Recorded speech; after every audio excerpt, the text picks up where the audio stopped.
Never fully trust your thoughts, they lie to you. And the worst part, most people never even realize it. We grow up thinking the mind is reliable, that it's here to help us, but what if I told you that most of the time it's actually working against you? Today, I'm going to show you how to stop being a prisoner of your own mind, and for the first time, take real control. How many times have you caught yourself trapped in anxiety, anger, or complete distraction, even when you know it doesn't make sense? You try to focus, try to stay calm, try to stop overthinking, but the more you try, the worse it gets.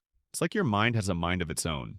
And in some ways, it does. The problem is, nobody ever taught you how to deal with it. They taught you math, science, maybe even chemistry, but no one ever said, hey, here's how you actually manage your thoughts, emotions, and impulses. But controlling your mind isn't magic. It's not a gift, and it's definitely not woo-woo. It's a skill. And today, you'll learn how to use it. Step 1. You are not your thoughts. Sounds simple, but this is the foundation of everything. Because if you believe every thought that pops into your head, you're stuck in an invisible prison. That voice that says, you'll never make it, that one that whispers, you're not good enough, that's not you.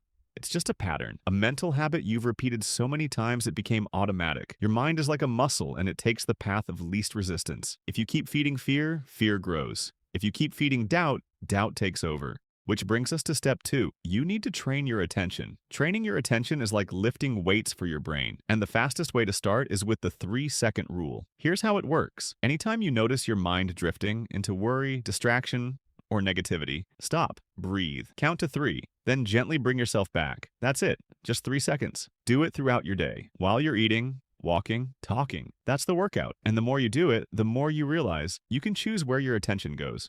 Step 3 is the hardest one. You need to face your thoughts, not run from them, not shove them down, not pretend they're not there, but look them straight in the eye. That thought that paralyzes you, the one that brings shame or anger, write it down on paper, not your phone, and ask, is this actually true? Can I be 100% sure this is real? Who would I be without this thought? These questions come from a method called The Work by Byron Katie. They hit hard, because most of what messes us up isn't reality. It's the story we keep telling ourselves about it. Now let's go even deeper. Your brain isn't built to make you happy.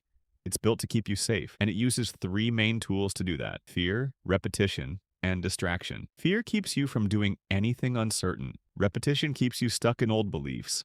And distraction keeps you from noticing any of it. If you don't know you're being manipulated by these systems, you've already lost.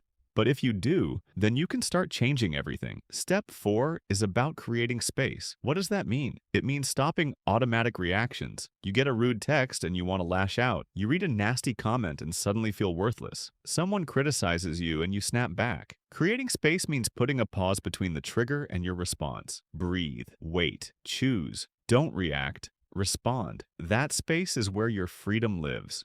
And here's the climax. Real control of your mind doesn't come from trying to dominate every thought. It comes from watching them, without getting pulled in. It sounds weird, but it works. The more you try to force your thoughts to stop, the louder they get. But when you observe them, like watching a movie, without clinging, without judging, they start to lose power. You don't stop thinking. You just stop being controlled by those thoughts. And that changes everything. You start to notice that you don't have to follow every impulse.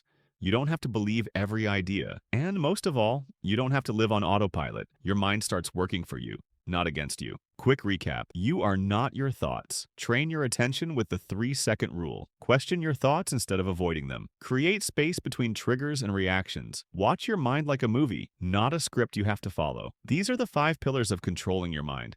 And finally, breaking free from the chaos in your head. It's not easy, but it's absolutely possible. And it starts with one choice: pause, breathe, and pay attention. If this helped you even a little, subscribe so you don't miss what's next.